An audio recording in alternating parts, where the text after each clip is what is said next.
A hydrate is a salt that contains a specific number of water molecules loosely bound to its crystalline structure.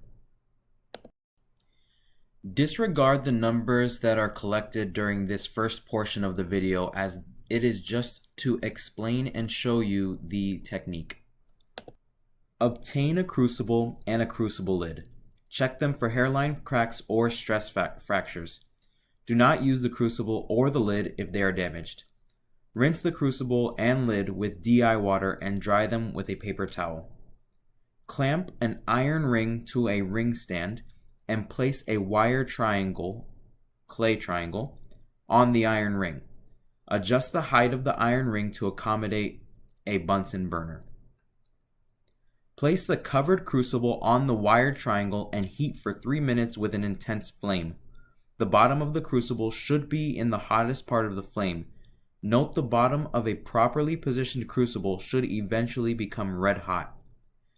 Turn off the gas using crucible tongs. Do not use your hands. Transfer the hot crucible to a piece of wire gauze and allow the crucible to cool to room temperature.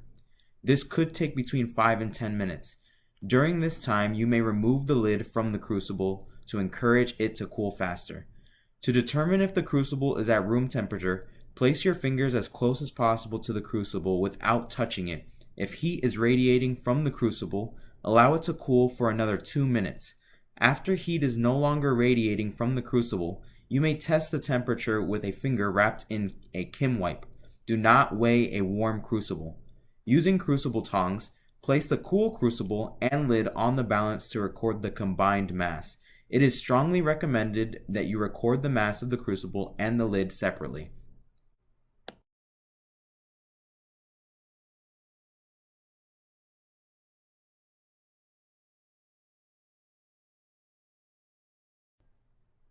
Repeat steps 4 through 6 until the crucible is heated to a constant weight, or until 2 successive weights are within plus or minus 0.002 grams of each other.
Add between 2 and 3 grams of the barium chloride hydrate to the cool crucible. Record the combined mass of the crucible, lid, and the barium chloride hydrate. Return the covered crucible and its contents to the wire triangle.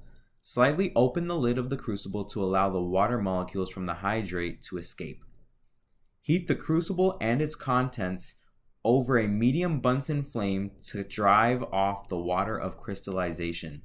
Do not heat the crucible until it is red hot as this can cause the anhydrous product to decompose.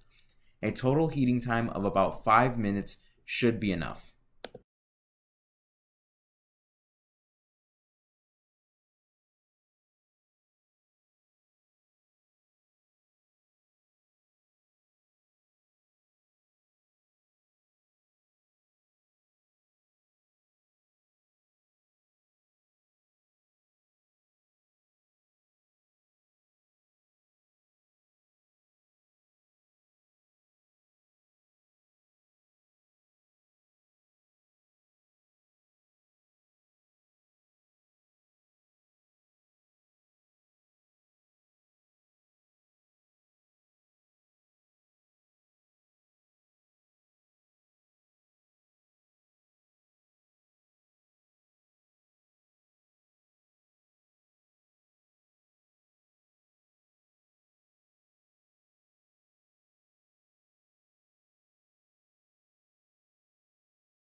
After heating, cover the crucible and transfer it using crucible tongs to the wire gauze and allow it to cool to room temperature. Record its mass.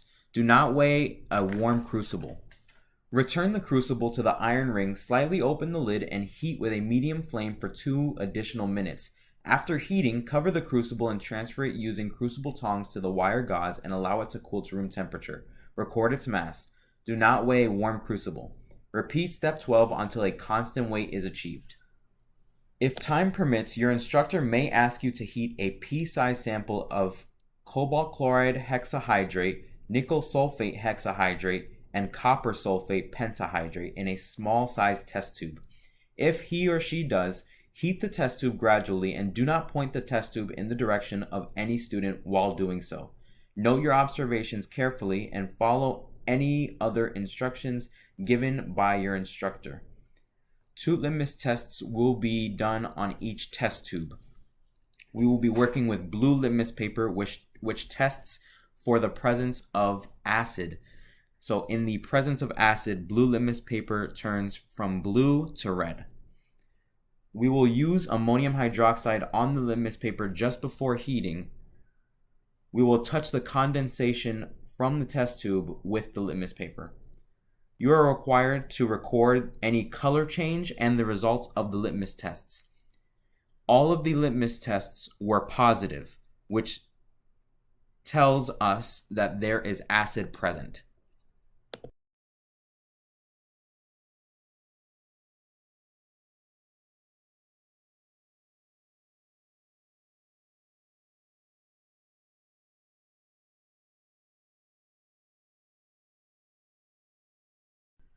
For your results, use the results here in this picture.